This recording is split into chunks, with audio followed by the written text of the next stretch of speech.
Good morning and welcome to KTN Life and Style. Thank you for joining us on Relationship Wednesday. Talk to Pastor Chris. Again, no, your channel is okay. Your TV is not broken. You're not seeing Pastor Chris, but a representative of him. I am here sitting in for Pastor Chris. I'm Martin Gedenji. Pastor Chris, I shall not speak for him. I shall only represent him.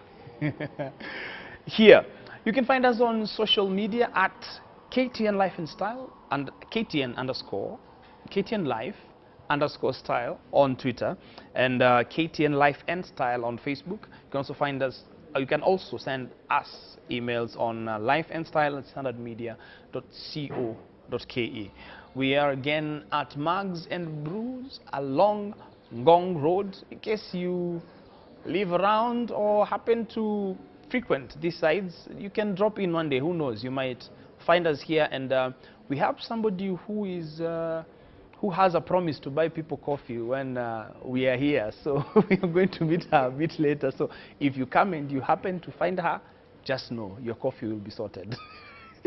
Anyway, today we are going to engage in a conversation that most could be or might be afraid of, and that is interference of technology in relationships. Now, scientists and researchers came up with or rather coined a term, which is technoference, which is basically technology and interference, two words that are married together. Now, in the recent past, there has been an explosion of technology use in everyday family life. Almost every Kenyan adult has access to the internet, and they spend a lot of time on there. And out of these adults who have actually a mobile phone, you'd realize that most of these mobile phones are smartphones, especially adults between the age of 24 and 35.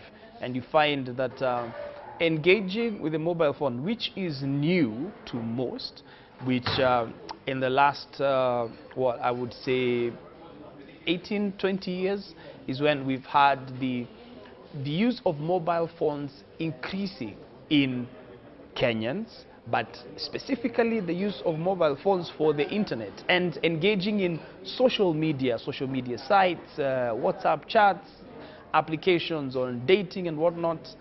There has been quite an increase, especially to date. But to discuss more about the interference, and keyword interference, because according to some, they say there are positives and there are also negatives, but we're going to focus on the negatives mostly, but touch on the positives. To have this discussion with me, we have, they will introduce themselves, but I will just bring them in. We have Ruth Bolo, who I hear has run this gig longer than me. Thank you so much, Martin. I'm very happy to be here. It's a very nice place. Ruth Bolo is my name. I'm a fashion designer. All right. And then we have Mr. John. Sure. Yes. Well, as you've heard, my name is John Boro. I am a motivational speaker.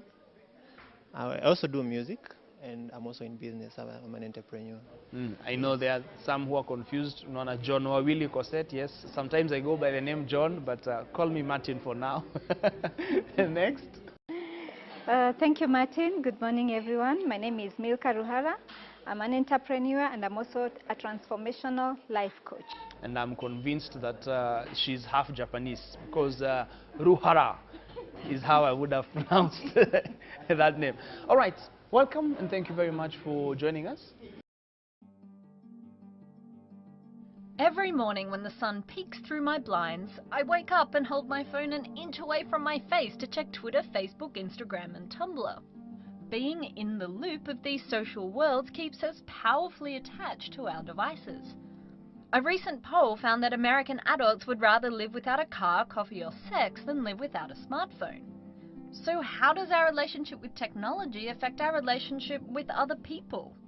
Last year, a study found that excessive Facebook use is damaging towards relationships, where higher use is correlated with a higher frequency of feelings of jealousy and Facebook-related conflict. Our use of technology and devices is on the rise, and it does change the way couples of all ages communicate, show affection and share special moments. Is it for better or worse? And it means different things to different people. How you use your smartphone depends on your attachment style in relationships. One study found that a greater use of social network apps was positively associated with intimacy and support for people with higher attachment anxiety. So it seems like there's a feedback loop. People with more attachment anxiety in relationships alleviate this by using their phone to seek more contact and intimacy from their partner, which leads to more of an attachment to their partner and maybe even to their phones themselves. And so often it's these handhelds and technology that's seen as the victim. Mobile phone addiction ruining relationships. 9 ways technology can ruin your relationship. Technology overload can ruin relationships. Expert. How texting can ruin relationships. Sure, higher Facebook use leads to more feelings of jealousy in relationships and Facebook-related conflict. But feelings aside, surely excessive bacon consumption would lead to more bacon-related conflict, and excessive Game of Thrones consumption would lead to more Game of Thrones-related conflict. In a recent study, only 10% of married or committed internet users say the internet's had a major impact on their relationship. 17% said it had a minor impact, and 74% said it had no real impact at all, or that the impact was positive. All right, so from what I gather, just to put it out there so that people stop asking questions, amongst the 4 of us, we have 30 years of experience in marriage. I'm not going to say who has the bigger bulk or the smaller bulk of it, but we have 30 years of experience to offer to our audience. So let's start with you, Mrs. Ruhara Milka, because looking at our faces, we can tell that we are a bit younger, and you have experienced 1 or 2 generations before us, where you can at least say, okay, let's say 1 generation, at least 1 generation before us, where you can say, have you seen a shift or a change and the dynamics changing as far as the influence of technology in relationships is concerned? Yes, I would like to say I have witnessed. And I think by the time I was getting married, I didn't even have a phone, neither have an idea of a mobile phone. So by the time phones are coming, we didn't have this WhatsApp and all these things. So it was just a basic phone of communicating. Like you can call home, you can call your spouse, So, but comparing to today, I mean phones everywhere, turn left, right, center, phones everywhere. And everybody seems to be having a relationship with the phones. Wow. I mean, and it's getting out of hand because you find parents are forgetting they're supposed to be parenting, children are forgetting they're supposed to be children. Everybody is just engrossed in their phone and chatting away, and all those things. And I think it's getting to a dangerous place where if we don't do something about it, we are going to lose touch as human beings. Because if I can have anything on this set, everything that I need on this set, that's what I want to believe, that I have everything here, then I don't need to talk to Martin.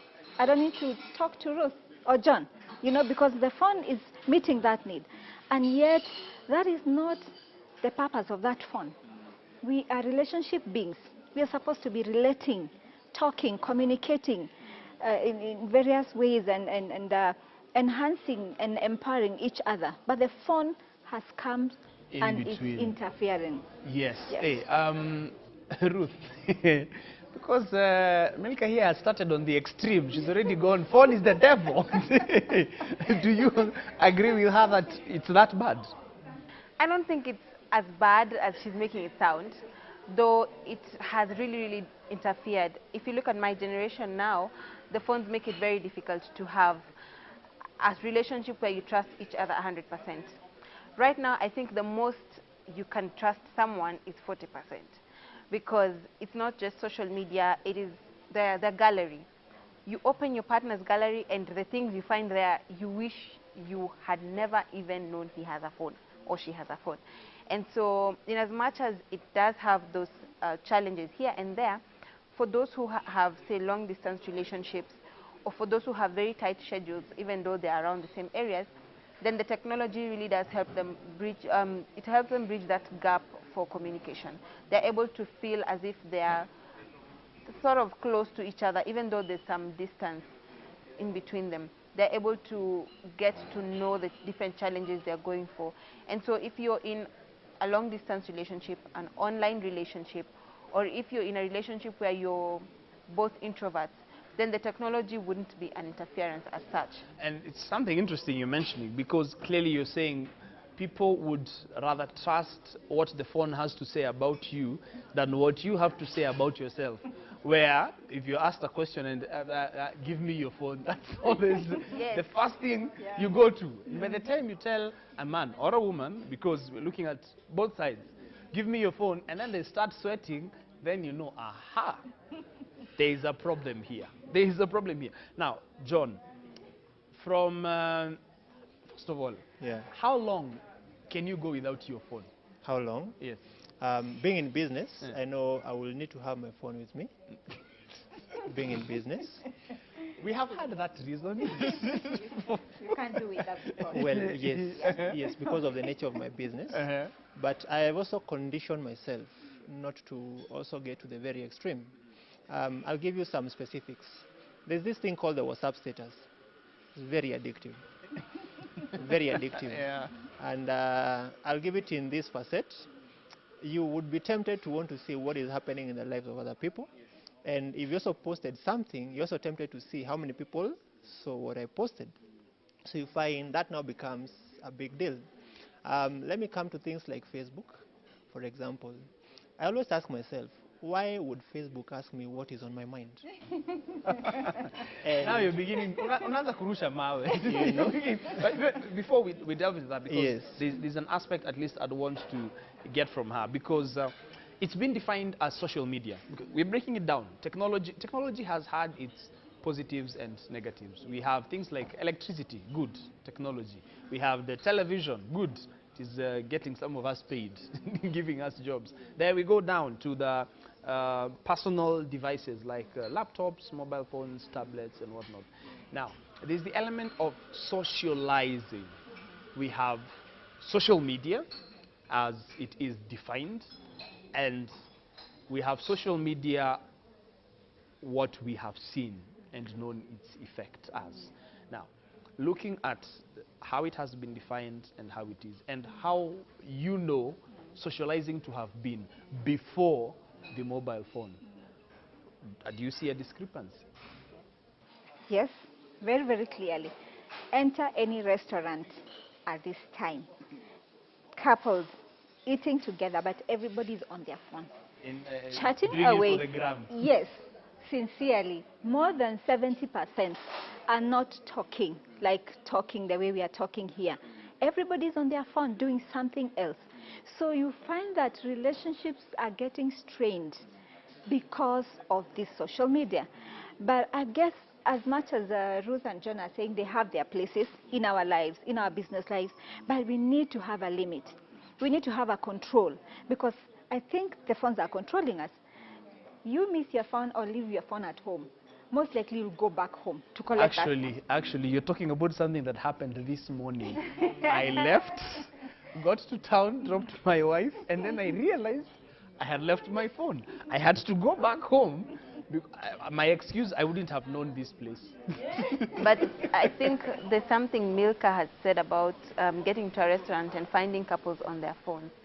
But how about we be very honest with ourselves?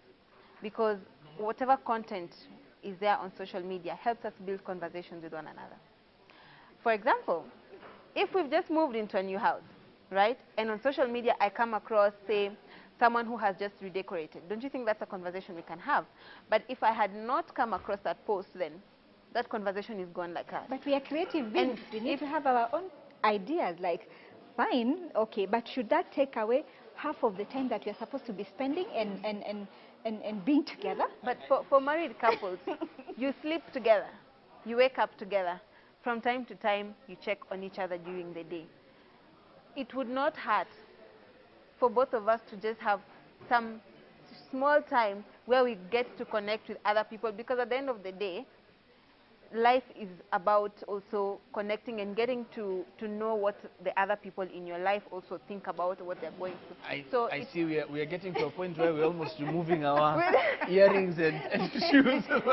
Let me redirect this something a bit more specific. I get what you're saying as far as what social media is doing, and then there are those who in this generation are taking the use of social media to benefit themselves in terms of business as well, for example. And one thing that I would point out and say is that at the point probably John would want to be on social media, he wants to be on social media talking about his business at the point where he knows most people are on social media, which unfortunately happens to be most of the time, or the time when you're supposed to be, say, at home with your family, for example, you know. So that has an effect on what your family will see as you are fully on social media. So, John, you are on social media for business. You say that at times you condition yourself. How effective has that conditioning been? And are there people around you who will say, indeed, John had said he'd be doing this, and he actually does it? Yes. Now, I'm happy because you're asking me this question as a man, because also know, as a man, we are not good at multitasking. You know, I wanted to respond in that way. So you just happen to be a man. Let's just put it that way. Yes. So, and for me, I know I have to focus on one thing at a particular time. So if I know I so very much want to interact with people, I would try as much as possible not to be on the social media space or with my phone, because I know I can't give divided attention. So with me now conditioning, it's because I've also realized that in me now trying to do both, I'll actually be lying to myself and probably to the other people that whatever I'm doing is different, you know. So, and also find that at times, and this I know it also happens, that you're also typing something. So whatever you're conversing is not what you want, actually, it's not what you wanted to type. So you find that you're typing the wrong thing.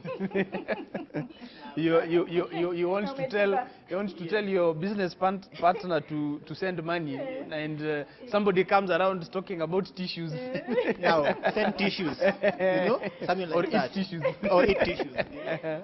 So, and I know, I mean, looking at the social media space, and this is now again me trying to factor in something here. Yeah?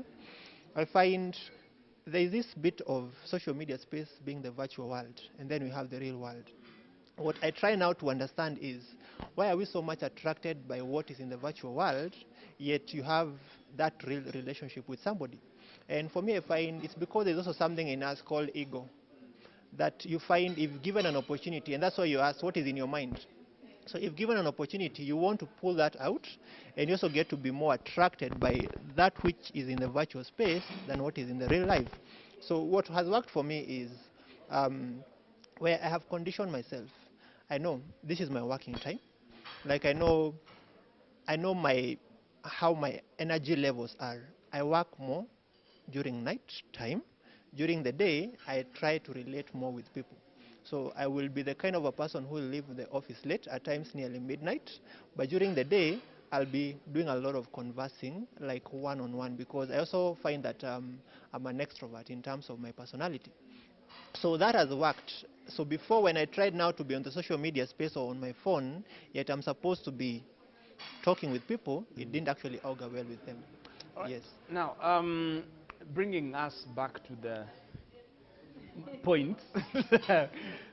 So you have a point where you say you have two people at a restaurant not talking to each other, yet they are out on a date.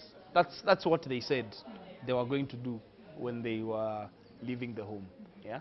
And then Ruth says being on social media is a conversation starter. Right? So what I see on social media will be a conversation starter. So, are we saying there's a communication problem already if we need that social media to provide a conversation starter?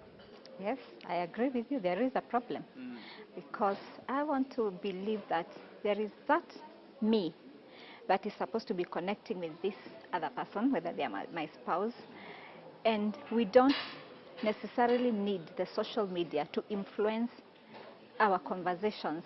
Like without that, we cannot converse, you know. So as John is saying, we need to have a limit, yes.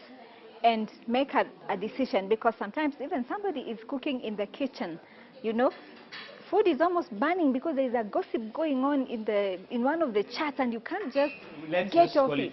Chit chat, Kilimani Mambo. Yeah, You mentioned them. I mean, it becomes so juicy, and you don't want to leave, and there's food to be cooked. There are children maybe to watch homework and all that. So I think, yes, we need to go back to real conversations. We need to get back to real life. Because again, some couples and families have been led to live other people's lives because we are watching, okay, so what are they doing this weekend? So what's happening in so-and-so's lives? So we forget we are supposed to be living our lives and start living other people's lives. So I guess, yes, there should be a limit. There must be. We need to take control of the social media ourselves. So what I'm getting from the exchange between the two of you is that there's an element of conditioning that plays a huge part in consumption of technology in this way. You grew up without it, so it has come later. So you don't really need it. You use it for your convenience, but you don't need it. She grew up with it. If anything, I think ani wale walikuwa napatiwa na mzazi, acha kunisumbua, shika. Oh my God, enda. no. Kwa sababu amesumbua sana, you know, play. Yeah. So she grew up with it, so it is a normal for her. So now it goes back now to who is responsible for this conditioning, all right? And what are they doing? So as far as, because you point out and say that there is an interaction problem between the generation, the .com generation, since I happen to be in between these two generations, somewhere in between there. So .com. Yeah? So there is that interaction problem between the two. So my question is, who should bear the brunt, the responsibility of fixing this problem? Hiyo nani anasikia ni kama anaweza jaribu? Because it's not really a problem, wrong term, like remedying the situation, because it is affecting relationships, either between couples or even between friends, because so many times we'll see people, like you'll post on WhatsApp stories and say, we are going out for a fun night. Sawa, sawa, sawa. Then you will see one has their phone showing them having a fun night, and what they are doing in the fun night is being on phone, posting before this one is doing it, and then when they are done posting, they are liking, oh, yes, this is me, and then sharing and then resharing. So what can be done? Probably John, you want to have a go. Well, I know this, that after everything is said and done, we are all social beings. So there's a way we always come back to ourselves. And this can happen in a way that if you are among your peers, you still find a conversation to talk about. If it's in terms of a relationship between two people, people can agree and say, hey, this is what we intend to do. That at such and such particular moment or time, like let me say at night, maybe past 9, let's keep off social media. Let's have our time, you know. It can also be that people could also tell themselves, why am I really in the social media space? For me, it's business. So I know if I am not there, kwangu kutanuka kitungu jioni, you know. So if you understand why you are really in that particular space, it will not be a big deal for you. I know this, that also people have a problem of trying to compare themselves. So you'll get to Instagram, you'll see these people are shopping wherever, these people are being taken out, and this I know it happens so much. I think men were on the receiving end, because if we have our significant others around, we will have a lot of questions to answer, you know? But I say that as it also gets into us, that this can also be a conversation you're very intentional about, I know we should find a way around. And also it's because I said we are social beings. So again, we will not probably struggle so much to find our way back. Yeah. Yes. I was really ready to dive into it. I feel like for each and every couple, there's something unique about them. And so probably for me, for example, it would have to be a conversation between both players in the relationship, right? So say if a couple has got kids, then it would only be common sense to at least spare some time when the kids are back home. Then when the kids, you know, are doing their homework or whatever before they need your help, then you can go back and check on your social media, because throughout the day you're at work. So really it's very difficult to socialize with other people. But at the same time, for those who are still, you know, dating and you're still courting, it is very important to be very sensitive or what kind of things you entertain on your social media, on WhatsApp, on Facebook, all these kind of platforms. But also there's this thing where we have, where WhatsApp automatically downloads your photos and your videos. So you could be in an all-girls group or an all-boys group, and then one of your friends send their snack, you know? And so when your partner bumps into such kind of photos, and then you have questions to answer. Mbona feel unajitetea on national TV on something that happened to you? No, it's just, I think because this year, let me say this year, the past couple of months, I have really heard from friends and other people who just come to my inbox and they're like, hey, social media is really ruining my relationships. Mainly it is because of the gallery and also because of the things that people entertain on the wall. So as a couple, if you know you have a jealous partner, you have a partner who is jealous even when your female friend sends you love hearts, then you need to be very sensitive of the kind of things you entertain. But if you know that your partner doesn't care what's on social media, but they really have a problem with you even just touching that phone, then when you're together, it's just crucial to say, hey, I know you don't like when I'm on my phone and we're together, so I'm keeping it away. It's important to have that communication. Also tell your partner, hey, babe, I don't like it when we are in bed together and you're on phone. I don't like it because then we don't. So if you don't talk about it and you don't tell your partner about it, then it becomes a problem. Lakini sijitetei. No, it's okay. Sijitetei much. Today you're on a mission. No. Me, I'm just saying it as I see it. I have a responsibility to represent. Martin, Yes. I think we have to be intentional in balancing the time we spend on the social media. And we also have a danger of having very lonely couples in the years to come. Once the children have gone out, they've left the home, the two of you are left there. You've never had a good interaction season in your marriage. It's going to be lonely. What do you talk about? Because, I mean, we're not used to talking. So that means it's two people living their different worlds. We are only together because we are married and we have to live together. But the relationship is, we have that danger. Ruth, don't you feel, probably you don't, but let me just put it that way. Don't you feel that social media, in a way, is a pacifier? It's an escape from dealing with, as you'd call it, reality. For example, if your person is boring, dealing with the fact that he is boring, you don't want to, so you'd rather use social media to try and pacify that situation. Would you agree with that? First of all, if my person is boring, he would not be my person. But I would agree. Ruth's person, uko sawa. Uko sawa. Yes, very soon.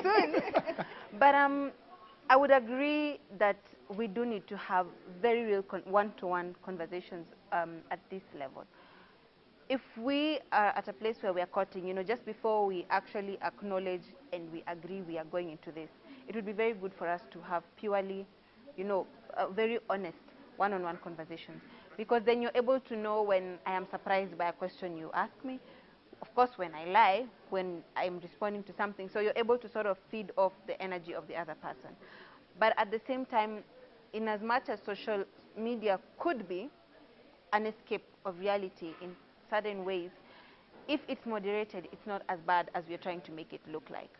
If you go to the extent where your partner is sleeping with the phone, I would rather you go, and sleep with that phone, because then why are we sleeping together if you need your phone, under the pillow? So if we take it to such extent, and then, yeah, it is poisonous. But if we are moderating them, then I don't think it is as bad as we're making it sound, because for me, Making it true, that's the reality. we are making it sound very bad. You see, for me, again, just as Martin said, I mean, I got, those small Motorola's that I cannot even afford right now. When I was in class 3. So all along, I have always known the handset is a very important thing to have. Right, and so coming into a point, and it's very likewise to most people in my generation. So it is very difficult to now say, when you're in the house, so long as you get into that door, make sure you're only on that phone when you're answering it. Because I also want to know what is my high school friend, doing. There's something they had posted yesterday. Let me see if there's a follow-up today. It's human nature. And then even Milka, I'm sure. The whole night? Not the whole night. That's not the whole night. That's why I'm saying we need to moderate Exactly, it. that's If we what take you're it to saying, such balancing. extent, then it's poisonous. Yes. But it's not as bad as we are trying to make it sound. Well, they say in the last 1,000 years, the only other thing that has been that constant with a human compared to the mobile phone is the handkerchief. Yes, which I am sure most of us do not have now, but we have our mobile phones. No, I have two handkerchiefs. Yeah. I have two. In my I bag. said most. we are 4 here. Yeah. So that statistic has been confirmed just here and now. But I feel there's a way this conversation, as far as social media and its effects is concerned, needs to go.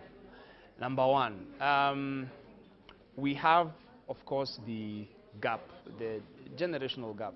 She says she's been using it ever since she was in class 3, and you found it somewhere in between, and you've been using it, okay?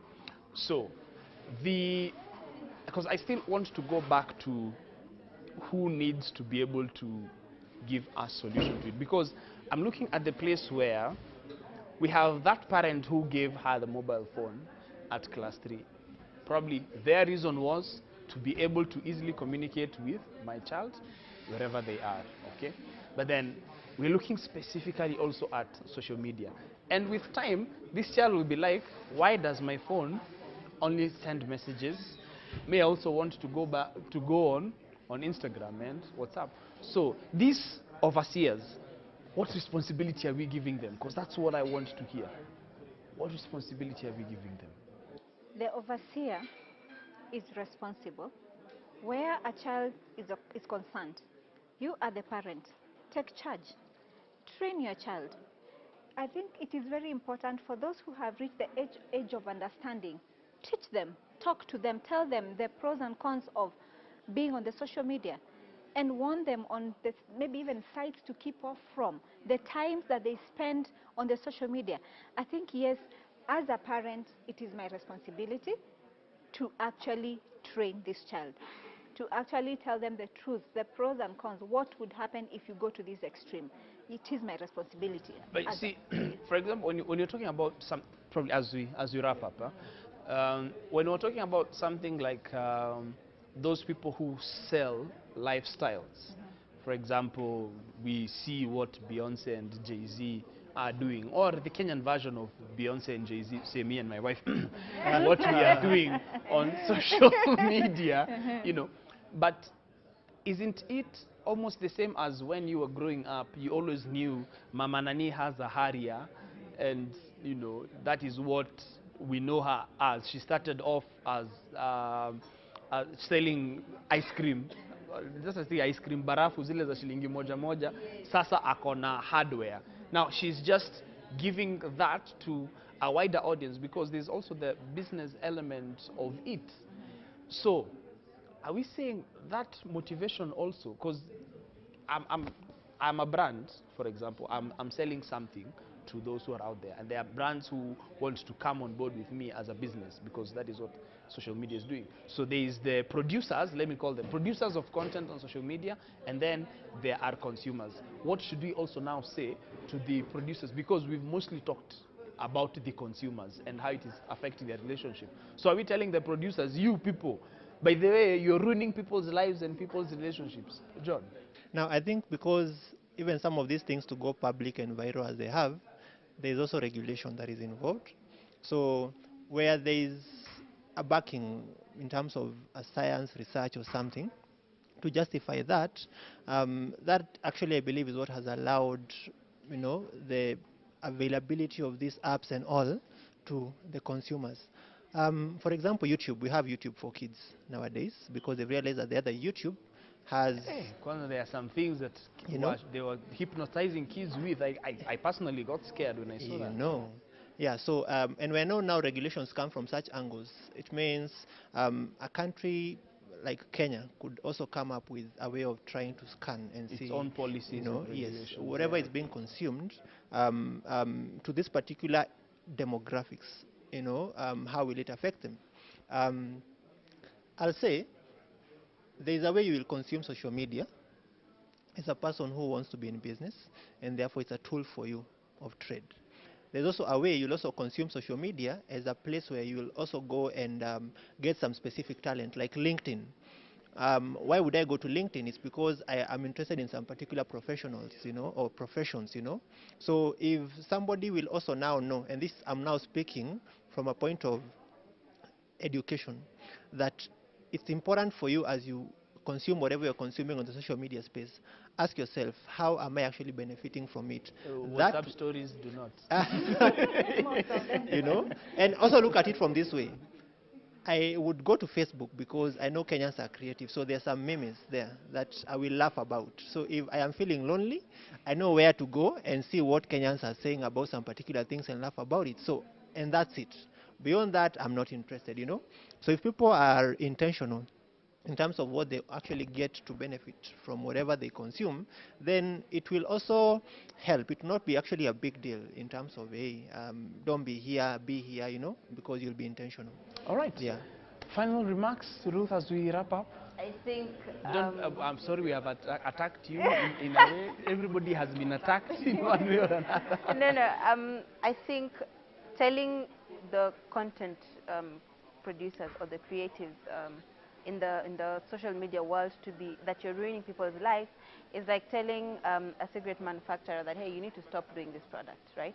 Even as much as they know it is bad for the health of those who consume it, all they can do is put, some caution on it, because at the end of the day, they need to eat, right? So what probably we need to do is sensitize and just get the consumers to know what is important for me, what do I need to feed on, what do I need to leave alone, what is going to ruin me and what is going to make me, what do I need to, do I need to buy something from this platform or not? But for those who are probably the content producers, when they sponsor some of these ads, they need to be very careful with their target age. When they put out some of this content, they need to be very careful with how they put it. Because right now, and I think we've said this before, is there's a lot of, in all our ads, say 90% of them, there's a lot of sexuality that's being used to draw in audiences. And so you look at an advert like Kimbo or something, just, a food product, and there's a lot of sexuality that goes into it, and of course that is something that a child is going to watch. That is something that someone who is not mentally stable to get into a relationship where someone is practicing celibacy would consume. And so such then tends to play a role in our children, in our relationships, because with time you want your partner's skin to shimmer like that one of Nivea's, And so I think we really need to talk to ourselves as the consumers, have an honest conversation with ourselves as we do this, and try minimalize, that comparison between what we see, because everyone's journey is different at the end of the day. True. All right. Last but not least, also maybe to add on to what my colleagues have said, is that also in health issues, we have read of scientific proven discoveries that there are people affected, their spines, the back, the spinal cord. Yes, because of the period spent. Yes, it is not healthy, it is not good for us. So, plus now let's engage the policymakers to have controls and checks. We as the parents, let's take charge and protect our children as well. And ourselves, each one of us. Of course, yes. Definitely. Let's feed what's positive and what's of value to our minds and to our hearts. Yes. Thank you very much, John. Thank you very much, Ruth. Thank you very much, Milka. It has been a wonderful engagement. I've really enjoyed it. It's sad we are out of time. Probably call you next time to expound further on this because there are elements I'm sure we have not touched on. But what has been clear is excessive consumption of social media is harmful to your relationship. Please consume it wisely. Stand tall. Don't want your head to be like this throughout, and consume wisely. Consume what I'm producing, but yeah, consume wisely. Thank you very much for joining us again on Relationship Wednesday. Talk to Pastor Chris. Again, your TV is not broken. I'm not Pastor Chris. I'm just representing him. I'm Martin Givenji, and until next time, remember, social media handles are KTN Life_style on Twitter. We have KTN Life and Style on Facebook, and Life and Style at standardmedia.co.ke as the email address. My social media is at Daddy Mato. Thank you very much for joining us, and until next time, please consume wisely. Have a wonderful day.